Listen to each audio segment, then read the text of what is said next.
സഹോദരി സഹോദരന്മാരാണ്. ഞാൻ എൻ്റെ രാജ്യത്തെ സ്നേഹിക്കുന്നു. സമ്പൂർണവും വൈവിധ്യപൂർണവുമായ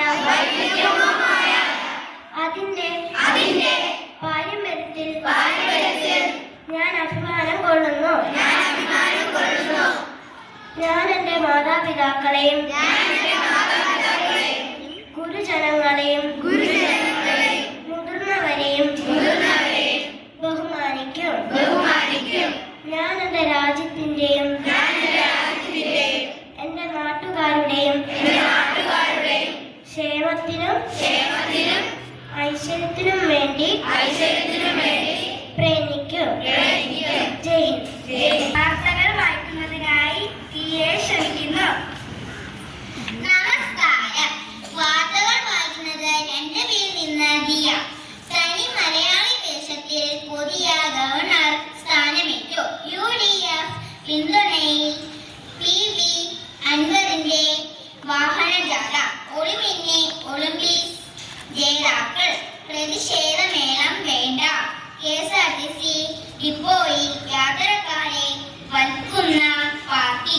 വീണ്ടും 1 കോടി യാത്രക്കാർ സിയായി. ടൗൺഷിപ്പിലെ ഗുണഭോക്താക്കളെ സർക്കാർ തിരഞ്ഞെടുക്കും.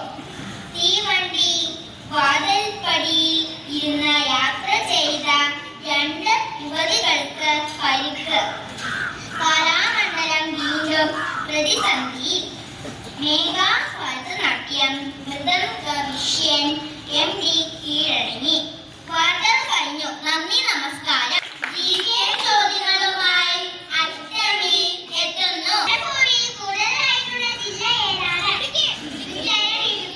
കേരളത്തിലെ ജൈവ ജില്ല ഏതാണ്? ഉത്തരം കാസർഗോഡ്. ഏറ്റവും കൂടുതൽ ആയുസ്സുള്ള ജീവി ഏതാണ്? ഉത്തരം ആമ. കരയിലെ ഏറ്റവും വേഗതയേറിയ മൃഗം ഏതാണ്?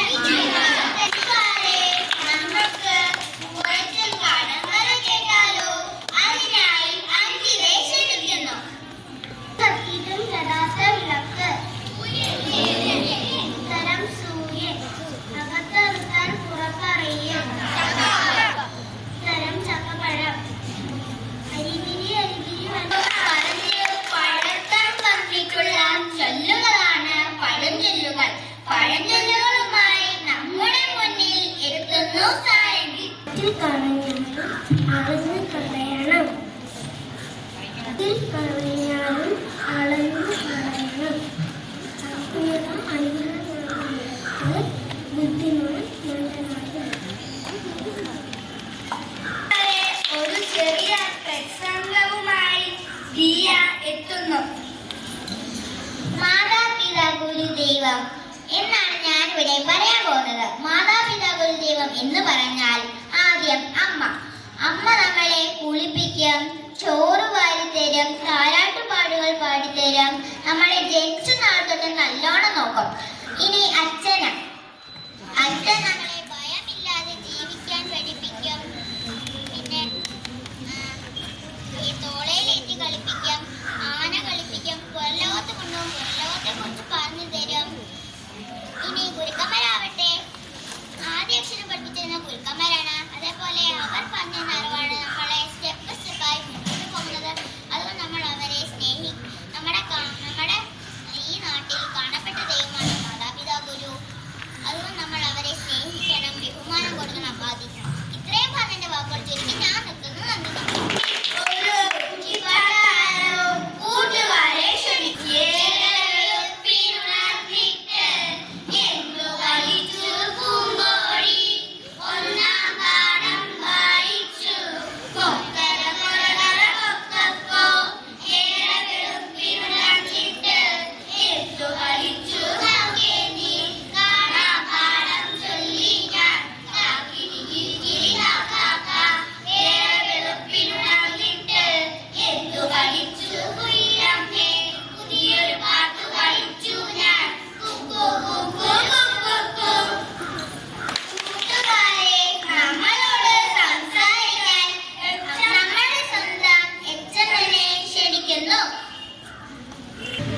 ഏറ്റവും പ്രിയം നിറഞ്ഞ കുഞ്ഞുങ്ങളെ, സ്നേഹമുള്ള സഹപ്രവർത്തകർ, അസംബ്ലി ഏത് ക്ലാസ്സാണ് നടത്തിയത്? ഇഷ്ടമായോ? ആയോ? ആയി.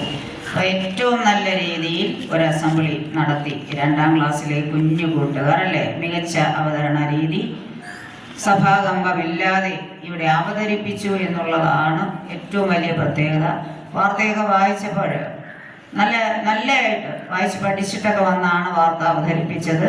നല്ല പാട്ടുകൾ ചൊല്ലി ഏറ്റവും മികച്ച രീതിയിൽ ഒരു അസംബ്ലി ഇന്ന് നിങ്ങൾക്ക് സമ്മാനിച്ച എൻ്റെ 2ാം ക്ലാസ്സിലെ കുഞ്ഞു കൂട്ടുകാർക്കും അതിന് വളരെ പ്ലാൻഡായി വളരെ ദിവസങ്ങൾക്ക് മുന്നേ തയ്യാറെടുപ്പ് നടത്തി അവരെ ആ സ്ഥാനത്തേക്ക് കൊണ്ടുവന്ന ക്ലാസ് ടീച്ചർക്കും പ്രത്യേക അഭിനന്ദനങ്ങൾ.